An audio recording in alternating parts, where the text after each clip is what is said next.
1 minute.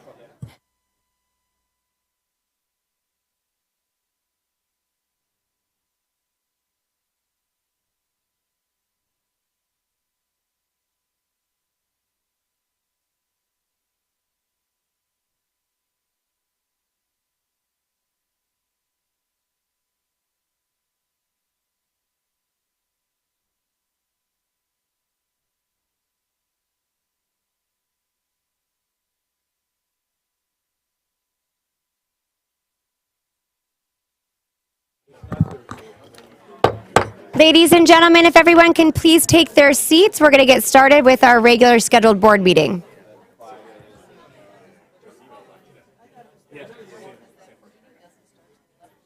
Yeah, I'm not doing, I won't be. Are you sure? Yeah, but I don't think that thing is Thursday morning. I think it's Wednesday.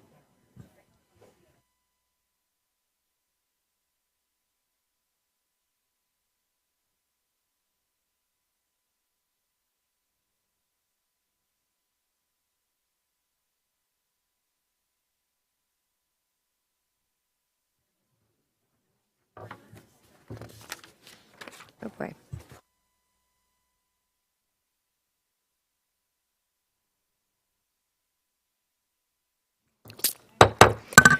I'd like to call this meeting to order Tuesday, August 1st, 2023. The public is encouraged and welcome to address the school board at the hearing of citizens. The board clerk, Kathy Tompkins, has collected our cards for hearing of citizens. And once we begin, no more cards will be collected. I will call you forward at the appropriate time. Please stand for the pledge.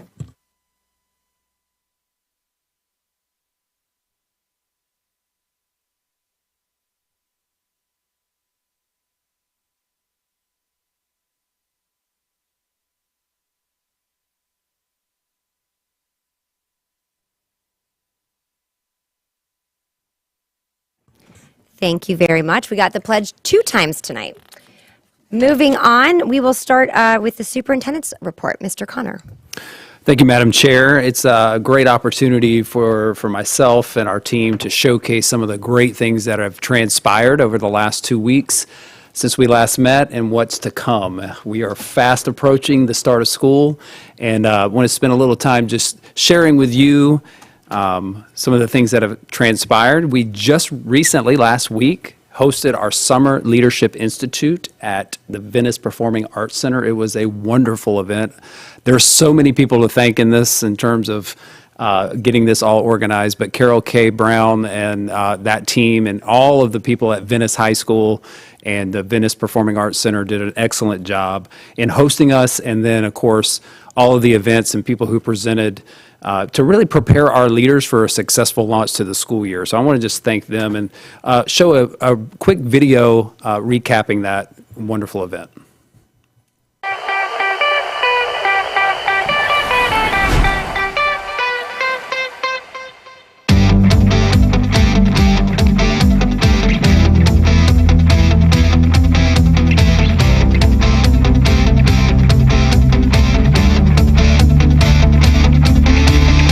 So the first day of our Summer Leadership Institute has been outstanding.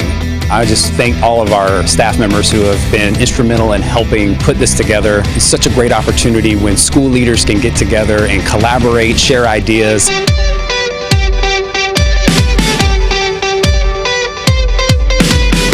I think it's important to have sessions like this at SLI because we all are very busy, and it gives us a way to see what's going on in the district and other things that we can know about and stay alert about. Our hope is that you build relationships with each other so that you can reach out when you don't understand something, when you're confused, or to be fair, when you just need support. So if we can put ourselves in a situation where we can grow each other, connect with each other, then we give ourselves a better chance to make sure that we can move groups forward. It's a wonderful community, a wonderful district. They want to continue to educate themselves to be able to help their students achieve the goals that they want to achieve this year. This is really going to be a great start to the school year as we approach the first day of school, and really focusing on the fact that we are here for every student, every day. Every student, every day. Every student, every day. Every student, every day. We thank our communications team for that. What a wonderful little video. And you can see that was a great event. Just want to do a shout out to Sarah Dan and the Food Nutrition Services for catering this event. Just an awesome, it was fabulous food. It was really great. And the Venice High School team, you did a great job hosting us at the campus. So thank everybody. Want to also just give a shout out to the ESE Summer Institute that happened actually this week, Monday and Tuesday. The theme was putting the pieces together. It was a great event and really giving the opportunity before the rush of school for ESE services and student support services to come together and collaborate around some of those priorities for the upcoming school year. I want to thank Pineview for all of their work and hosting that event, and all of the team in what they did and pulling that off. So it was a really great event. It was 2 days. There were over 45 unique sessions, including experts in education and featuring leaders both within and outside of the district. And again, just a time to problem solve, teamwork, and stay focused as we do really set the motto for this year around every student, every day. Some of our summer initiatives, again, this is, I did share this our last meeting. This is a really great back to school packet that I think if anyone has a student that is in our system, please go to our website and go to this. It is a great guide to help you register for school, for the bus. Make sure you complete your free and reduced meal applications, and just make sure you have everything necessary for the first day back, because it is coming very soon. And again, our family access portal, it's really, really important that our parents and guardians come and create their account if they haven't already done so. This is where you're going to keep track of everything throughout the year, including attendance, grades, and so much more. So if you have a returning student, it's a great opportunity to go in and update your information. If you're a brand new student, please be sure to go there and register. We want to share a little bit of data. So we've had some data come in over the summer. We talked about our fast progress monitoring data from the state last time. This week, I'd like to talk about some accelerator program exam highlights. So IB, International Baccalaureate, it's a great program at our schools, and I'm learning more and more about how we implement our IB programs each and every day. We awarded 150 IB diplomas at 2 schools. That is a tremendous accomplishment. We administered over almost 1,800 exams, and we had a 92% pass rate in each subject area, overall in our subject area pass rate. That is a great accomplishment. That equates to $4.3 million in cost savings for our families at these 2 schools because of students getting to earn the Florida Bright Futures. What a great accomplishment. So I just want to highlight that great accomplishment. And then also advanced placement. We saw a 3% increase in our pass rate from 22 to 23. It's always good to see those trends going up. You know, we're coming out of that COVID slump each and every year, and so it's good to see our trajectory moving in the right direction. 71% pass rate overall, that's up from 68. Over 4,500 exams and over $2 million in potential cost savings for families based on that. So what a great accomplishment. And then our ACE program. We had 287 ACE diploma awarded at 3 of our high school sites with a 76% pass rate, which equates to almost $10 million in cost savings for college, based on the fact that when a student earns their diploma, they earn full Bright Futures in the state of Florida. And that's for IB and for ACE. So what a great accomplishment. And just one last thing, in terms of social media, as you may have heard in the news, Twitter is now known as X. So they've rebranded, and look out for that new logo. And I am on the, I guess X you call it now, not Twitter. So you can follow me at Sarasota Soup, and we'll be highlighting all the great things that are happening in our district. So thank you, Madam Chair. Thank you. Don't click the X. No, just kidding. Moving on to the hearing of citizens. Each speaker will have 3 minutes to speak. When the timer flashes yellow, 1 minute remains, and you'll need to begin to summarize.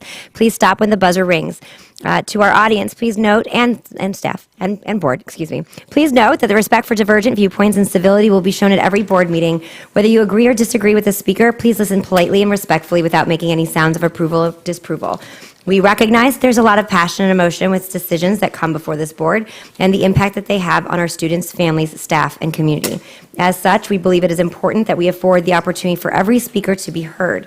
To my board members, any comments during hearing of citizens that you would like to respond to will take place at the conclusion of public comment. My request is that when you respond, you keep it to the issues that have been brought forward and refrain from directing it to any individual of the public.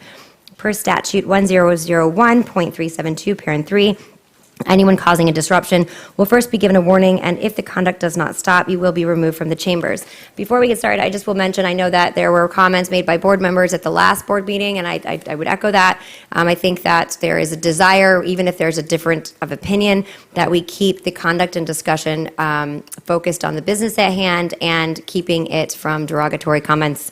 If you go back to our policy, it's very specific. The challenge we'll find is that when person thinks something's offensive, somebody else thinks it's the truth, but I believe we're all adults and we can keep it above board, and that is my request of you, and I believe that was something that the entire board had requested. So, moving forward, we have Sebastian Gersel and Lila Newcomb. Thank you, Madam Chair. Members of the school board, Superintendent Connor. Again, I'm Sebastian Gersel, a junior at Riverview High School. And before I begin, I'd like to thank Mr. Connor for that wonderful report. It's nice to see that change of leadership in that seat after so much abuse. And I'm here to talk about just that, Riverview High School. Good school administrators are crucial for student success. They provide strong leadership, ensure effective management, and foster a positive learning environment. With their guidance, teachers can thrive and students can reach their full potential. When you picture an educational leader, you imagine someone who addresses issues head-on, is there for students and teachers, and is respectful and accountable to all. On the contrary, when you imagine a poor educational leader, you think of one who is biased, acts two-faced, shifts blame, and contributes to a toxic work environment. And you certainly think of the top administrative leadership at Riverview High School. Those negative terms I just listed were the same ones used by Riverview teachers to describe Riverview's top administrative leadership and their record. With me today, and I'd like to email this to Mr. Connor at one point, is the same report that I emailed to board members at the end of the last school year, where I had the opportunity to interview multiple teachers about what they think that their administrative leadership at Riverview is like. To say the least, it was not very positive. And so today I asked Mr. Connor to get to the bottom of this destructive leadership at Riverview, the landings, and overall district-wide. It's what the students, teachers, and Sarasota deserves. Additionally, I asked the school board to strike down the school board policy requiring the wearing of student IDs. This policy is another example of a wasteful use of funds and will only add on to the large workload of school staff. Let's embrace excellence by removing administrative rot, and let's embrace common sense by striking down the mandatory ID policy.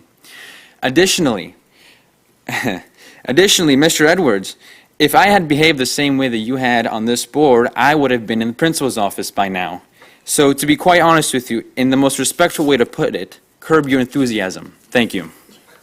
Thank you. Layla, is it Layla or Lila? I know. It's Leela. Leela, I'm so sorry. I'm sorry. Newcomb and then Sebastian Martinez. I'll get it. I apologize. Thank you. So anyway, yeah, Leela Newcomb, grandma of 3 in Sarasota Public Schools. I'm going to change the subject.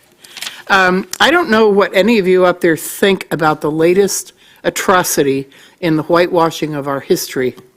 That notion that slavery was beneficial to the enslaved because they learned skills. Skills like being forced to do labor no one else would do, like picking cotton, being whipped if they misbehaved, succumbing to being raped by their master, having their families split up, including babies and members sold off to other slave owners. I'd like to mention a few out of very notable Black citizens who have made astounding contributions to our society. Percy Julian, 1899 to 1975, a research chemist and pioneer in the chemical synthesis of medicinal drugs from plants such as cortisone and steroids, inducted into the National Academy of Sciences, National Inventors Hall of Fame, American Chemical Society. Katherine Johnson, 1918 to the present, mathematician, best known for her major contributions to the United States aeronautics and space programs with the early application of digital electronic computers. Gladys West, 1930 to the present, leveraged her mathematical and programming expertise to invent an accurate model of the Earth, which was used as the foundation for the creation of Global Positioning System, GPS, inducted into the U.S. Air Force Hall of Fame. And that's just the tip of the iceberg, just alone from science. There are also civic leaders we all know about, of course, artists, authors, educators, a couple of amazing principals right here in this district, and others, many others. Trust me, those people did not get that way by being kidnapped from the jungle, chained in the cargo hold of ships, treated like wild animals on their travels across the Atlantic to be sold off as property. They got that way having been free to get proper educations like some of the rest of us have been fortunate enough to get, and not through slave labor. One more thing. Some people think it is traumatizing to children to know the gory truth. Well, how about the brown children who are currently being traumatized by being discounted in addition to being bullied in many locations? One of them could possibly be our next genius scientist. Or how about the disabled child who is afraid of people seeing the color of her skin and tries to hide? That is cruel. Thank you. Thank you. Sebastian Martinez, Lieutenant Colonel Duff Smiley.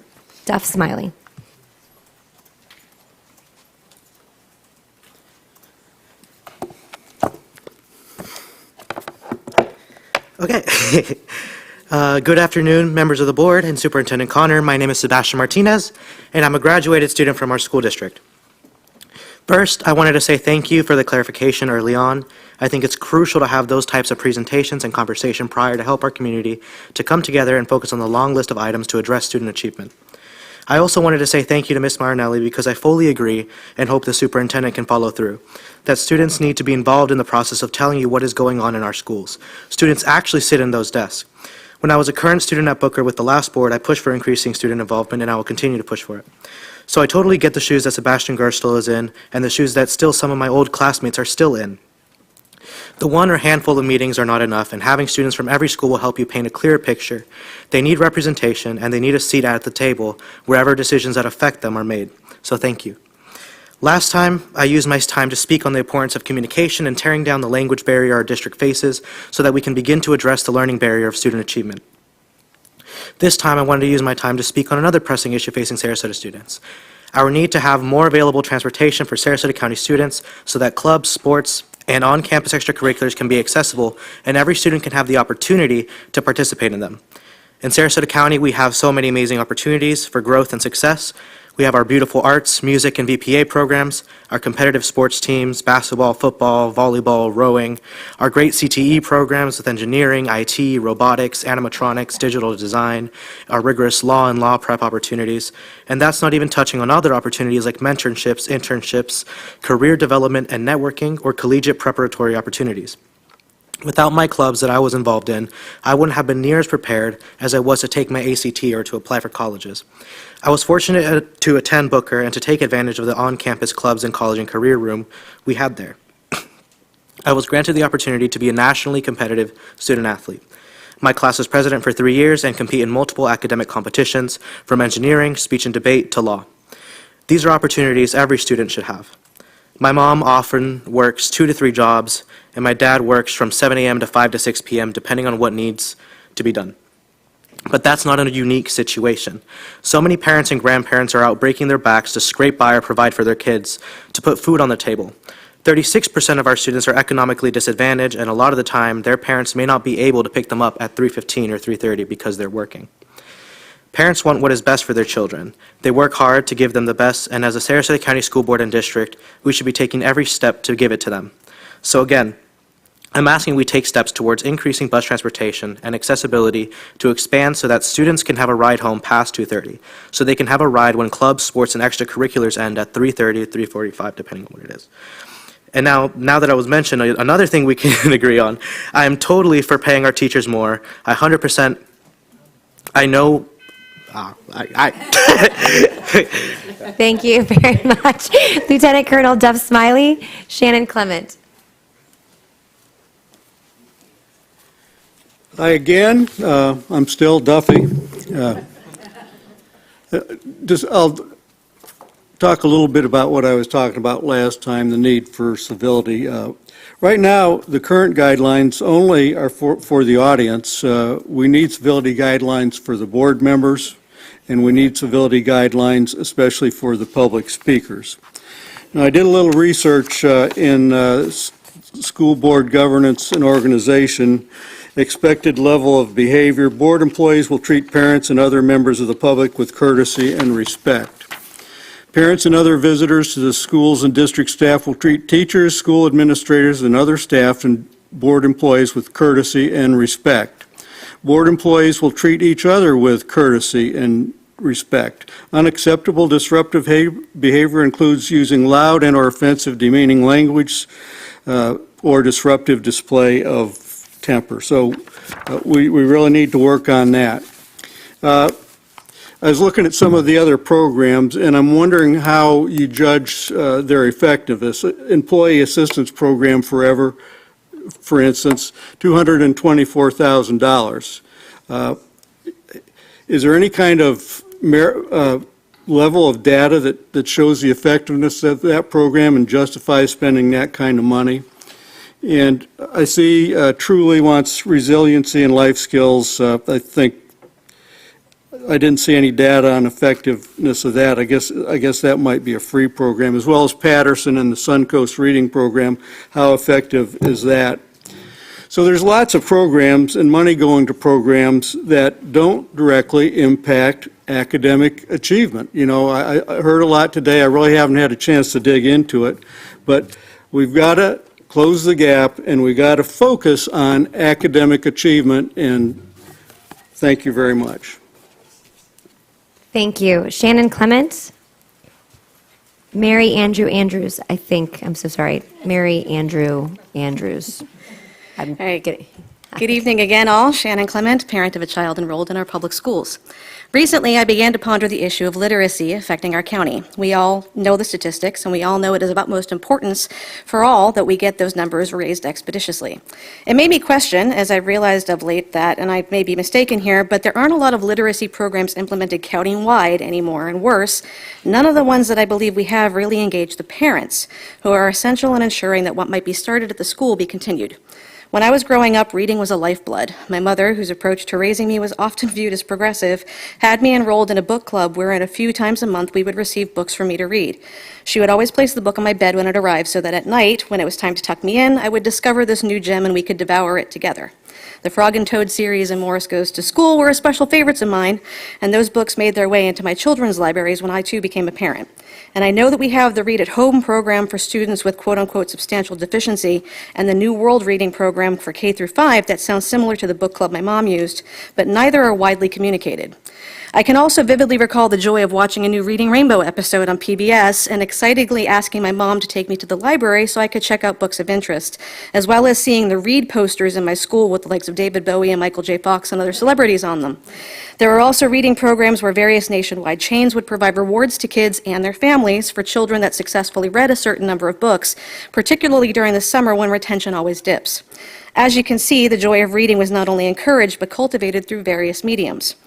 We may be a more digital age now, but reading for something other than education can and should be developed from the day you bring your little one home, since that's also how our children and youth retain what they learn later on. And I think we, as parents, should equally shoulder the burden of accountability for our less than ideal numbers. Though not everyone has access to our public libraries or even the alternative programs those libraries have to get books into the hands of our community, I read recently that 1 in 18 children in our county alone have or are currently dealing with homelessness, while 36%, as Sebastian mentioned, are economically disadvantaged, and 21% are from a Hispanic household where English may not be the primary language. So our home libraries, and particularly our school libraries at all levels, are an integral part of the equation to improving our success. My challenge to this board, in the interest of starting dialogue and working towards solutions, and one that I would love to be able to work with all of you on, would be to determine what programs are available, or better yet, what programs can we create to be a bastion of literacy engagement that in particular targets parents to be able to better collaborate with and support our students and teachers. I would also like to remind all parents that it's not simply the school's responsibility to get those reading levels up. It's ours. Thank you. Mary Andrew Andrews. I'm not sure if you just wrote it twice or I wasn't sure if you could read my first time. And then I have Liz Barker after that. Thank you again for letting me speak.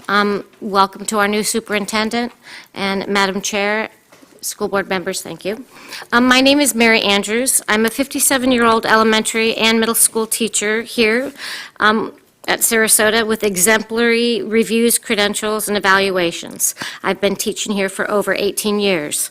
On November 3rd, 2021, I was assaulted by a student in my classroom. Police reports are on the record, and protocols were complied with as required without any significant action taken. Ultimately, I was asked to stay home and not to talk to anyone, in lieu of the administration looking out for me. And I was asked to take a psychological exam with the school board retained firm that provides this service for the school board. I was found to be unfit after being assaulted while I was dealing with trauma and apparent inaction by said administration. Later, I discovered that erroneous information had been given to the psychologist examiner that evaluated me and where I was ultimately deemed unfit and was told to obtain treatment. This discovery of erroneous information surfaced after my treatment was complete and I was subsequently found fit for duty, wherein the doctor apologized to me as he said he didn't know all of the facts. I did comply with all of the correct facts. I did comply with the treatment. I am fit for duty. These are the facts and they are undisputed.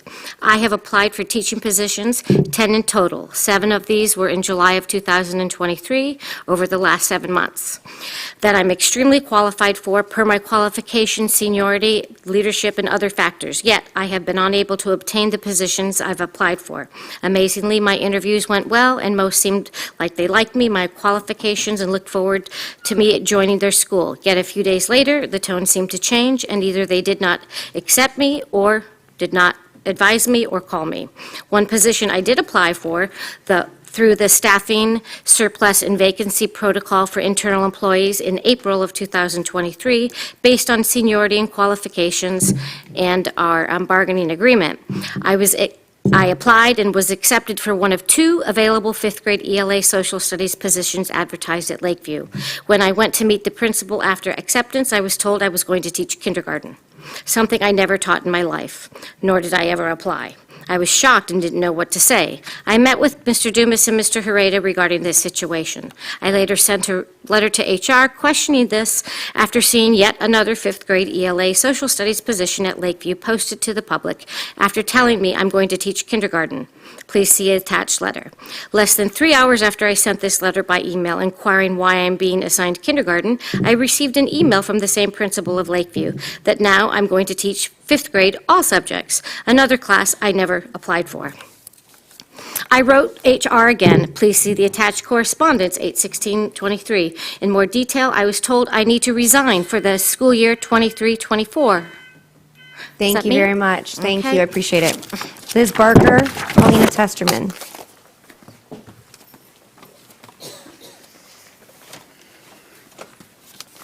Good evening again. I'm Liz Barker, mom of 4 young children in Sarasota County Public Schools.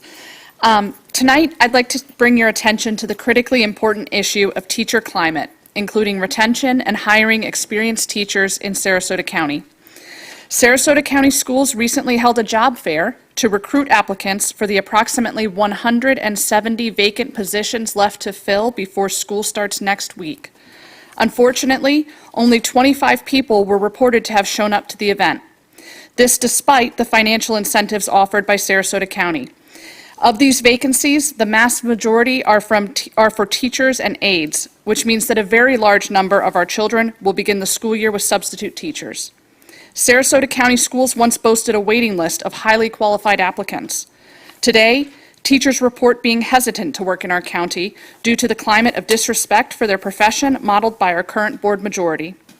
Look no further than the teacher survey, where 83% of teachers reported feeling unsupported by the current school board majority and 68% feared retaliation by the school board if they voiced their concerns. Recently, I met with a group of teachers who confirmed continued mistrust and fear.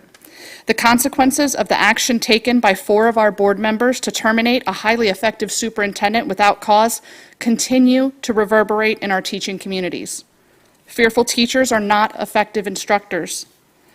Additionally, teachers report that the highly political climate promoted by the current school board majority, along with accusations of indoctrination levied by the leaders of that culture war, has often exacerbated the distracting and concerning behaviors of many of their students. The addition of the unaccredited, polarizing PragerU materials as an accepted resource by FLDOE, in which some videos tell students that their teachers are, quote, misinformed or, quote, lying, continues to undermine the professionalism of our teachers. It's time that we as families and community members refuse to be distracted by the culture wars that our elected officials promote and demand that our teachers be respected and supported as the highly trained professionals that they are. We must give teachers the resources and support necessary to address what should be our most pressing priority, closing the achievement gap and focusing on student success. Our children deserve nothing less. Thank you. Thank you. Paulina Testerman, please. Good evening. My name is still Paulina Testerman, and I still have 2 children in Sarasota County Public Schools. I've been attending our school board meetings religiously for almost 2 years. Public education is important to me, and I support the idea that public education is the best defense of a democratic nation. It's easy to come to board meetings and complain about what's wrong and what's broken. It's much more challenging to find solutions to these problems. I recognize that many of the problems that our Florida public schools face are due to the inept decision-making and egregious laws passed at the state level and not a reflection of the boards themselves. I recognize that in many cases your hands are tied. The fact that Florida ranks 49th in the U.S. for teacher pay certainly doesn't help with our Sarasota teacher shortage. But the million-dollar question is, what can we fix on the local level? At the last school board meeting, we heard school board members compliment Superintendent Connor's comprehensive emails that he sent to the board. We were curious about the content of those emails, so we pulled a public records request and were able to read the emails for ourselves. The emails left us, as parents, hopeful. Mr. Connor seems to recognize that there is a lot of work to be done, and he wasn't going to dip his toe in the water. He just jumped in. Many parents in our community want to capitalize on the hiring of Mr. Connor and use it as an opportunity to find solutions. In fact, a team of parents recently came together to collaborate and brainstorm goals and strategies that we feel will make Sarasota County schools worthy of a true A rating. Engaged parents and community members are the boots on the ground, and they can show the board where there is room for improvement. Our list of potential improvements is long and growing. Many of our concerns have simple solutions that will foster communication, community, transparency, and build trust. But we need a board and a superintendent that are willing to listen, to lay down their swords, open their hearts, and listen to those who are coming here with solutions instead of creating problems. We are not problem makers. We are relentless defenders of public education, and we believe that all students deserve to be educated. We are requesting an opportunity to show the board and the superintendent what the view is like from our perspective as parents. We are happy to collaborate with any parents who are looking at the well-being of all students, not just their own. My email address is listed on the speaker card, and I welcome any opportunity to create dialogue. Mrs. Rose, I'm listening to the things you say in the board meetings, and I hear that you're trying to impart change and to focus on the things and the challenges that we're facing in our school system, and I appreciate that. I want to provide solutions. I don't want to just come here and be mad at everyone. It's frustrating. Today's my birthday. I'm here today in spite of the fact that I could be at home with my family. This is important. Our students matter. Our teachers matter. Public education matters. Thank you. Thank you. Michelle Posey? Barbara Vaughn.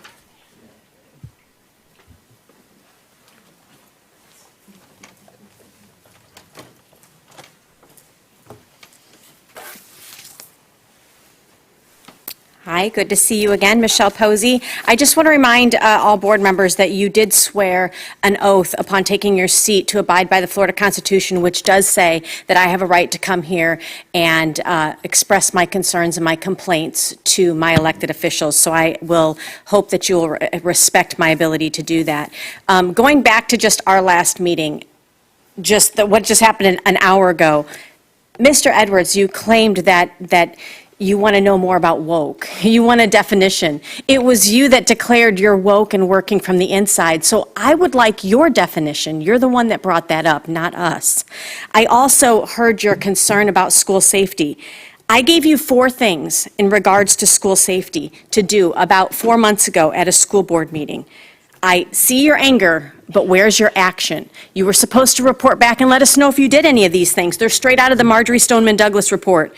Advertise Fortify Florida, which is an anonymous reporting tool. It should be on every item that of a laptop, anything that the kids use, it should be on there.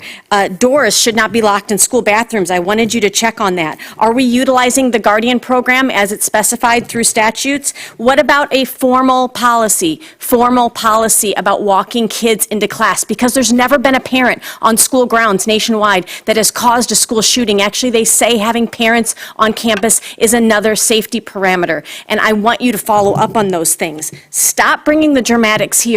Go do the things that provide actual change in our district. To the rest of you, we are moving education into the healthcare industry by way of mental health, and you're not qualified to do that.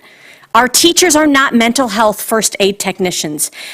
And if you fail in this undertaking the same way that we've failed many students in things like reading, you will be complacent in fostering the largest government-funded mental health experience since Nazi Germany.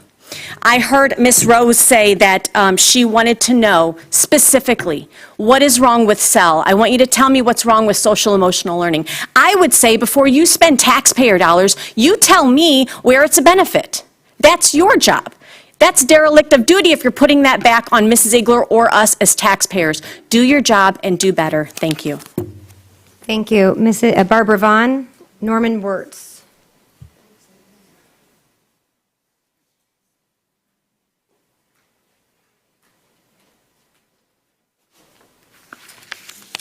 Hello again. I'm still Barbara Vaughn. And to finish my last point of my last talk, truly valued is AKA the Democratic Party. If you don't believe it, look it up. Why are we paying the Democratic Party and a former Democrat candidate for office to run a program in mental health? As I normally do, I'm going to pray. Lord, I fervently pray that you would cleanse our schools, our school personnel, our school board, and most of all, our children from the evil that threatens to overtake us. Please, Lord, bring our schools back to what they were meant to be, places of learning, not indoctrination. Turn away all programs that seek to slip in things like SEL and CRT into our classrooms. Put a stop to things like PBIS, positive behavior, intervention, and support. Another fine-sounding program. Expose their thinly disguised motives to separate parents from their children. I pray, Lord, that you would return the children to the arms of their parents and return morals and belief issues back to our homes where they belong. And lead the school board members, Lord, to see through these deceptions and vote to protect our children, our families.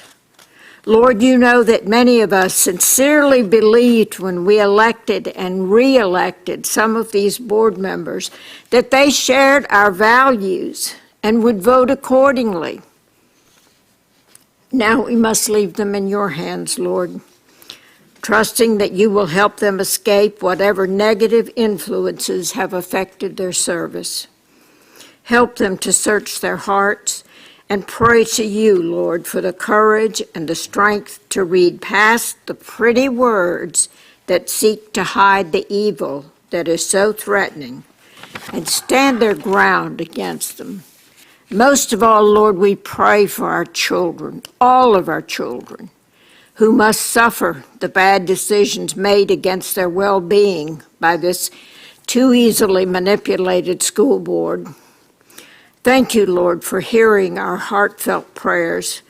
We pray in your holy name, in the sure knowledge that you hear us. Amen. Thank you.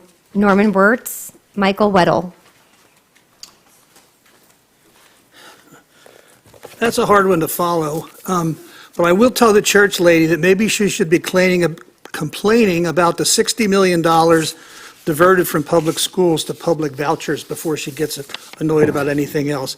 And as far as Mr. Edward goes, I encourage your enthusiasm. Don't curb it. And as far as the 5,200 openings of school teachers in the state of Florida, why can't this lady get a job? Why don't we find out about that? Please keep your comments to us and not. Oh, okay, I'm sorry. Now, I would like to quote from a newsletter that I read quite a bit, and I will tell you who wrote it after I get done with it. But it starts out by saying, this week in Florida's further decline into U.S. worst state. Florida's public schools will now teach students that some black people benefited from slavery because it taught them useful skills. The person who wrote this reads a lot of history books and says, I'm especially disgusted with the Florida Department of Education and the bootlickers who there released this statement defending what they know is a dangerous and detrimental curriculum. Facts require context to be understood. That's the job of our teachers. If a man is falsely imprisoned for life but gets out after 30 years, the main takeaway isn't that he learned a marketable skill, but he had his life stolen from him. Had he not been enslaved under a system that beat, tortured, raped, and murdered, he might have something more valuable than a skill. Had enslavers not routinely sold off spouses and children, thereby destroying families, he might have lived a happy life and free life. However, learning how to make shoes doesn't compensate for that. I would also note that totalitarian fascist dictatorships usually use language that is the opposite of their words. They use things like doublespeak. For examples of, in 1984, slogans like war is peace, freedom is slavery, ignorance is strength, and 2 + 2 = 5. Our example here is education, not indoctrination. That's what the governor puts up on the platitude. And now comes Prager, who says, it's true we bring doctrines to children, but what is the bad about indoctrination? So we're encouraging an institution that is positive that what they want to do is indoctrinate the schools. There's no education associated with Prager. They're going to have people like Tucker Carlson giving videos to impressionable students. I can't believe that we would let that happen. Thank you. Thank you. Michael Weddle, Karen Hamblin. Thanks. Thank you. I'm Mike Weller, representing the Board of Directors of the Minnesota Association for the Study of African American Life and Culture. I also have a statement about history. I again want to thank the board for this time, and I again want to thank the superintendent for his commitment to keep politics out of classrooms.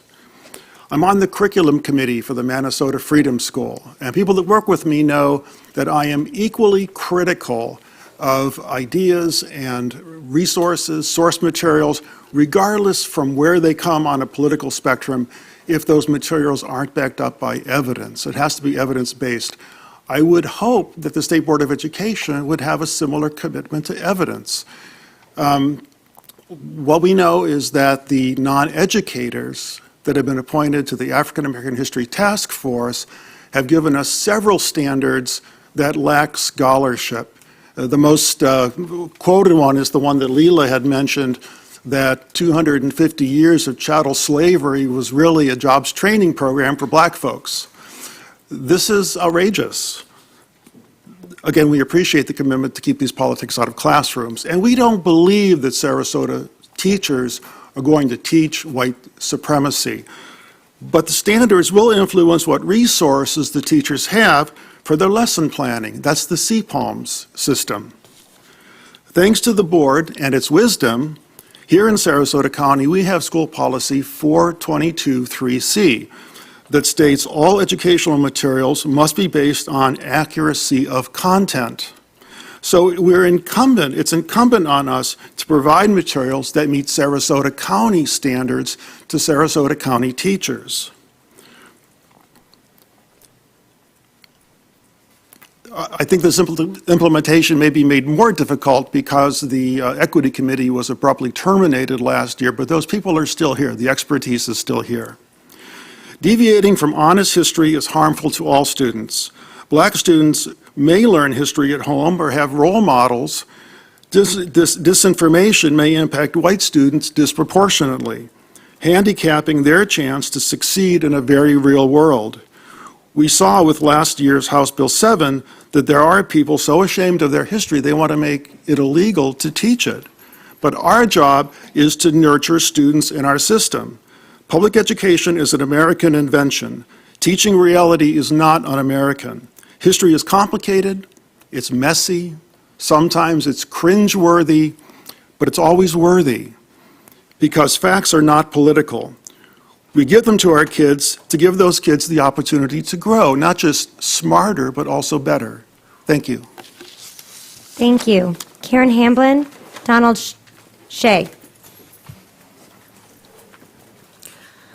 Good evening, school board members and Superintendent Connor. My name is Karen Hamblin, and I'm a teacher at Riverview High School. I work with a lot of at-risk students, and we talk a lot. When I come here, I hear all of this talk, and half of it I don't even know what you're talking about. But you talk about student achievement. Student achievement looks different from one student to the next, and we can't put them all in one box. So working with some of the at-risk students, I realize that they need a little bit more than the math piece. So we have a program, it's called the Discovery Academy. It's a mentoring program, and we try to serve the needs of every student. Give you an example, hopefully I have time to do this. We have a STEP program, which is called the Summer Educational Transition Program at Riverview. We try to help the incoming 8th graders adjust to high school life before they get there. Great program. So we touched on the Discovery Academy just a little bit and told what they could do and how great it was. And right after, this beautiful little blonde lady comes up to me and she said, I need to speak to Mr. Teal. He's one of the people in Discovery Academy. She said, I need to speak to Mr. Teal. I need to speak to Mr. Teal. And I said, well, I work with the Discovery Academy. I said, you know, you can talk to me. She said, okay. She said, my mom died 2 years ago. My dad and I are having a hard time dealing with it. And I'm coming into high school, and my mom's not here, and I need my mom, and I need to talk to somebody. That's one example. When you have students who come in and say they drive up in nice cars, but they say, Miss Hamlin, I need to talk to you because both my parents are alcoholics.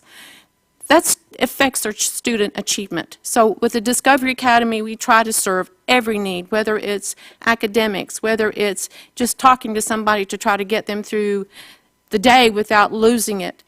Our demand, it's growing, and I have had some phenomenal support from Mr. Cantis, Mr. Ranoff, and Dr. Moore. They support every celebration that we have, and some of them can attest to the pictures that get sent home to their moms because they've got them.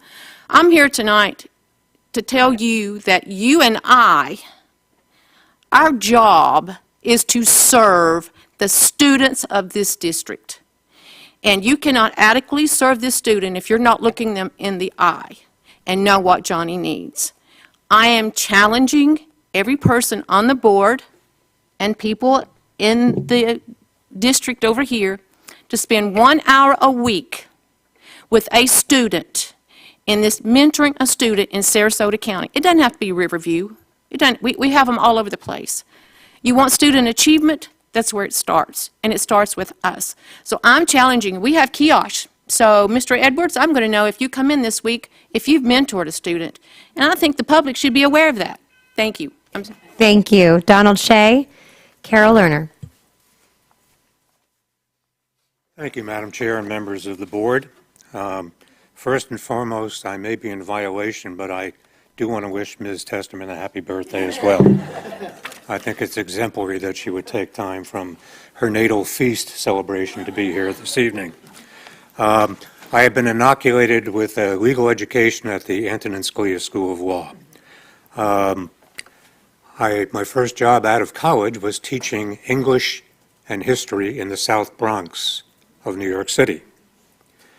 I'd like to make two comments. One, Associate Justice Potter Stewart once famously wrote that he couldn't define obscenity, but he knew it when he saw it. Like Justice Stewart, I can't define obscene words, but I know them when I read them. And I'm going to read you 14 obscene words. Quote, slaves developed skills which in some instance could be applied for their personal benefit, end quote. I wonder what the authors of those 14 words would say about the survivors of Auschwitz. One can only speculate. On a much lesser degree, I can assure you that my father didn't see the benefit of reading N-I-N-A. No Irish need apply. Nothing like slavery, nowhere near that. But I can't believe he would have perceived a personal benefit. Nor as I look at the board members, I can't believe that 3 of the members would perceive great benefits pre-enactment of the 19th Amendment to the U.S. Constitution. So I have a request of you, board. I think you ought to write to the state board and tell them to remove that obscene, insulting language. Second, Mr. Edwards, I want to pick up on your word woke. I did teach English in the South Bronx. I made the students learn how to conjugate words. Wake, waking, woke, woke.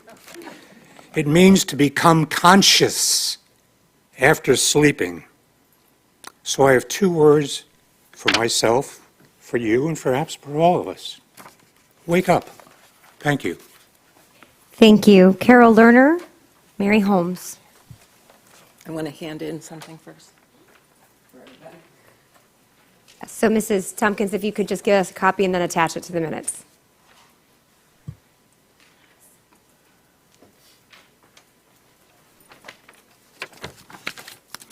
Good evening, Carol Lerner.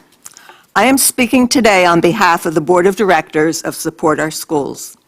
SOS is appalled by the 2 of the benchmark clarifications to the recently passed African American History Standards and urge you, the Sarasota County School Board, to go on public record to call for the Florida State Board of Education to rescind benchmark clarification to one standard and eliminate false wording in another, so as not to distort the brutal history of enslaved people in the United States of America, and to convey this opposition to Education Commissioner Manny Diaz and the State Board of Education.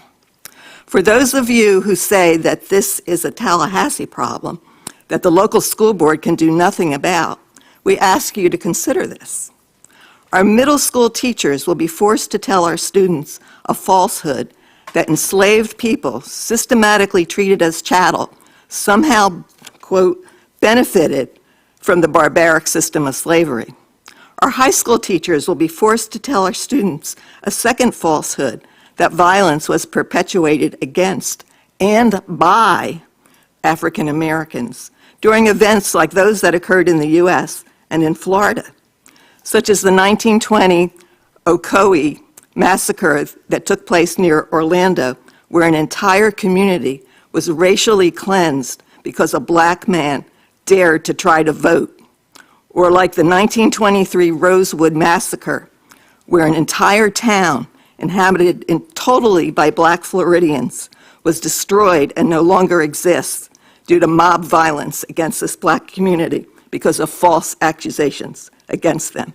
Now, what I passed out is a resolution that SOS drafted, but you can certainly make changes. I'm not going to read it because it's too long, but it basically asks to rescind the one standard benchmark that says enslaved benefited, and to change the wording on the second one, leaving out and by. But that's really just the tip of the iceberg. I read these standards very thoroughly. I also have a background. I took graduate courses in curriculum development and did that in a school district. So I know how to read curriculum. I know how to read standards. And these standards as a whole are very bad. They omit history. They distort history. So it's really not just those standards. And I'd also like to say that this was a hostile takeover. Just like New College, which our governor considered woke, he considered this task force of the Task Force of African American History woke, and actually replaced it hostilely. Thank you very much. Mary Holmes?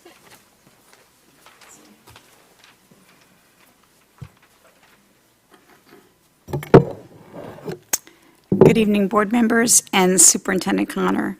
My name is Mary Holmes, and I'm a 34-year veteran ESE teacher at Oak Park. I'm here to discuss menstrual periods, seizures, masturbation, tube feeding, suicidal ideation, and other aspects of health care, or, as my colleagues and I refer to it, just another day at the park. I thought that maybe, just maybe, we could go an entire week without the registered anti-government hate group Moms for Liberty releasing some inane, uneducated statement. That was not meant to be. They issued the statement, "Health care has no place in public education." Now, you're probably imagining health care as a Band-Aid put on a scraped knee from an incident at recess, or a parent receiving a phone call regarding a child with a fever, and you would be wrong. At Oak Park, we work with the students with the most profound of all exceptionalities: emotional and behavioral challenges, students with serious intellectual disabilities, students with autism and Down syndrome, and those who are medically fragile. We have a structured work program comprised of young adults who have graduated high school and have chosen to defer their diploma. So they remain with us until age 22, and our focus is on life skills, vocational training, social skills, and employability. While working on career training, we also deal with, on a daily basis, teenagers and young adults with serious seizure disorders, students who require frequent diapering and lifting, glucose monitoring, and menstrual care. Students who masturbate openly are also a part of our population. There is not necessarily a sexual component to this behavior.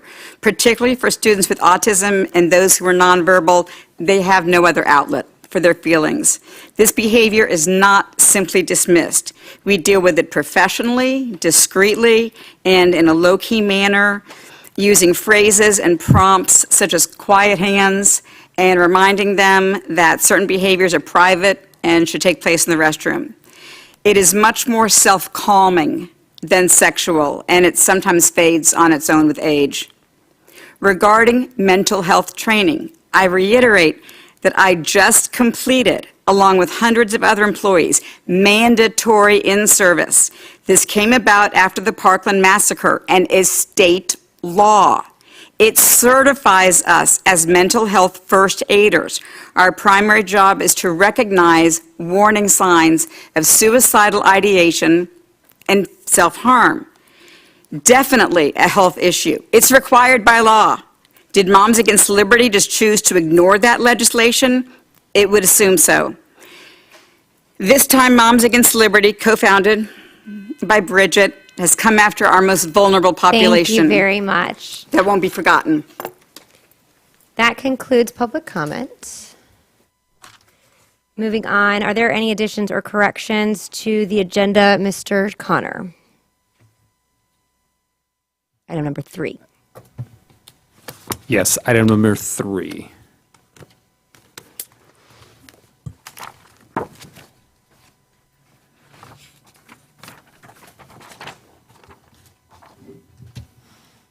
Approval of the consent agenda. Yeah, I have here, and this is my cheat sheet, to be fair. So item number 5, an addendum was added to the approval of instructional classified personnel report, and then item number 7, approval of the 23-24 student progression plan had been removed and moved to the August 15th agenda. Is that all accurate? That is correct. Okay, is there a motion? I move for approval of the consent agenda as amended. I have a motion. Is there a second? Second. I have a motion and a second. Are there any comments? Was that Tim? Is Tim still on? Mr. Enos, is he still on? Okay. We'll do a voice vote. I actually do have one comment. It's more of a comment. I think there might be some misunderstanding in the public at certain moments when it comes to a school board agenda. And so I thought I'd take this opportunity very briefly to explain that because there are so many moving parts to an agenda, and a superintendent in the state of Florida is a constitutional officer, it is in fact their agenda, and the board chair works with the superintendent to revise or move things by way of placement or more from a scheduling standpoint. When it comes to workshop items or additional items that are under the board's purview, those are usually added by way of a motion. I think a perfect example is what happened earlier today, where Mrs. Rose asked to add something forward, and we did it by way of a motion. But it seems to be that there's some, I'm not going to use misinformation, but ill-informed individuals in our public, and I just wanted to give that opportunity for them to clarify so everyone's clear on how these all work. With that, if there are no additional comments, we can vote, and I'll do a voice vote. Mrs. Marinelli. I was trying to press my button. You want to speak? Yes. Mrs. Marinelli. I just, and I apologize at this late date, but because it was brought up with our public comments, I would just like a clarification of number 9 and number 10, so the community knows exactly what 9 and 10 entail, if I may. Certainly. So that's number 9. I have the approval of agreement for Truly Valued, Inc. Yes. And also the data sharing agreement between the Patterson Foundation and the school board. Okay, just for clarification, because we have a motion and a second, do you want to have comments from Mr. Connor or members of staff, or you want to pull those to new business and amend the I would like to have them pulled for new business, but I know that's going against usually what we do. But I would really, because I do think they need to be discussed since they've been brought up in public comment to clear up anything. So I would appreciate it if we could do that. The easiest way, if you want to make amend the motion to pull item number 9 and 10 to new business, and I can second that. Yes. So moved. Second. There, and it really, that doesn't really force it just because we're going to have a motion and a second, because we have a motion on the table. So if we can, is that agreeable to everyone? And then I think under the purview of a board member, they can pull it, but it's just because we already motioned a second. Is there any objection to moving 9 and 10 to new business? If not, could we restate the motion to be as amended? Mr. Duggan, walk me through here. I think it would be a motion to approve the consent agenda with the 2 items actually removed, and items 9 and 10 removed from consent agenda and placed on new business. Okay, because we had a motion on the floor, so if you want to. So moved. Okay, so I have a motion. Is there a second? Yes. Second. Motion and second. Are there any additional comments? So just to clarify, we are approving the consent agenda as amended, with item number 7 pulled to August 15th agenda, and item number 5 being added by the addendum, and then number 9 and 10 being pulled to new business, just for clarity. So are there any additional comments? If not, we'll do voice vote. Mrs. Marinelli? Yes. Mrs. Rose? Yes. Mr. Edwards? I did follow up and ask when I got the consent agenda to find out about what those two things meant. So I am already informed, so I will be voting no. No, okay, very good. Mr. Edwards, no, Mr. Enos. Yes. So and the chair votes aye, so the consent agenda as amended is approved 4-1. Moving on to new business. Now we have item number 9 on new business. Is there a motion? I move for the approval of agreement between Truly Valued, Inc. and the School Board of Sarasota County, Florida. Second. I have a motion and a second. Are there any comments, or if, Mrs. Marinelli, do you want to? I would just like to hear from Superintendent Connor or his designee exactly what that entails, please. Thank you, through the chair. Truly Valued is a nonprofit organization that provides resiliency and mentoring support services for children upon parent consent. So this is fully parental consent. The focus really is on self-esteem and self-confidence is the particular focus for the mentorship. We have this at 3 of our schools currently: Riverview High School, Booker Middle School, and Alta Vista. It's also a program our neighboring county across Manatee it uses as well. But again, I just want to emphasize that mentorship. They go through all the background checks, all the safety and security protocols to ensure anybody who is volunteer as a mentor are cleared. And it is, again, parental consent. Thank you. Are there any additional comments? Just for clarity, because it's been some time since agenda review, I know when we went through this, because we go through to clarify if this is a renewal or a new contract. And to be honest, I know we asked this question, but I don't remember off the top of my head. This is a renewal, as I believe, because it was not on new business. This is a renewal. Is that correct? No, this would be a new agreement. This is a new agreement? Yes. Okay. Okay. Are there any additional comments, questions?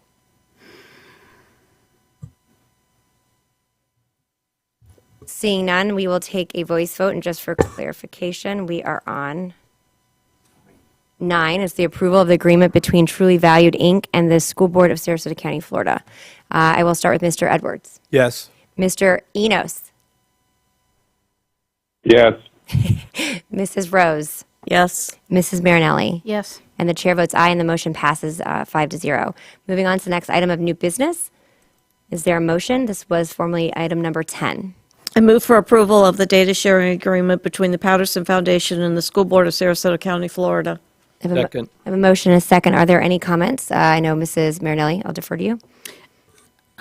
Because it's always brought up about the data sharing, and I would just like clarification of exactly what that entails, if it's parental permission, what exactly is the Suncoast Summer Reading Challenge, and just for clarification for the public, please. Okay. Through the chair, this specific data sharing agreement is around STAR and FAST PM3 data as compared to 22-23 to this upcoming school year PM1 23-24. It is related to the Suncoast Summer Reading Challenge, which they will use this data to evaluate their effectiveness of that challenge to see if there is improvement in student scores. I don't have the history of the Summer Reading Challenge with Suncoast, so I'm going to look to Mr. Brandon Johnson to see if he'll come up and explain what is the Suncoast Summer Reading Challenge.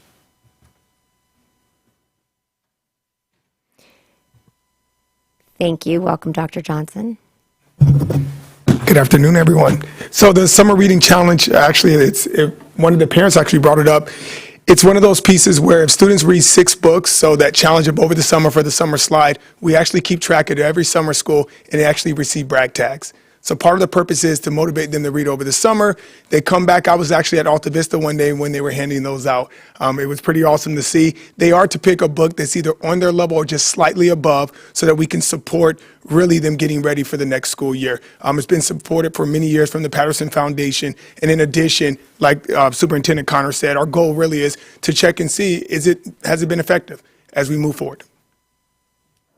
I'll add one more piece to that. There are no personal identifiable information that is shared, just the results themselves. Well, I appreciate that because I think it's very important that we are transparent so we can maybe put to rest some of the things that what we do with our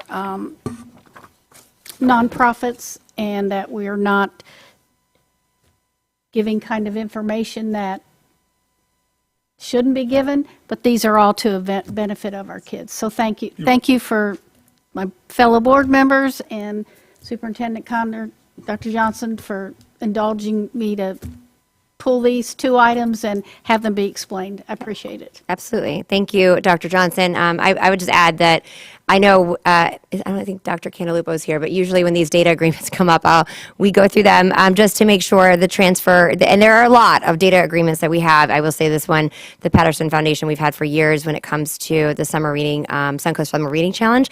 One thing that I do think might be helpful, though, and as I read this on page 2, the recipients shall prepare an outcome report to the Assistant Superintendent's Chief Academic Officer.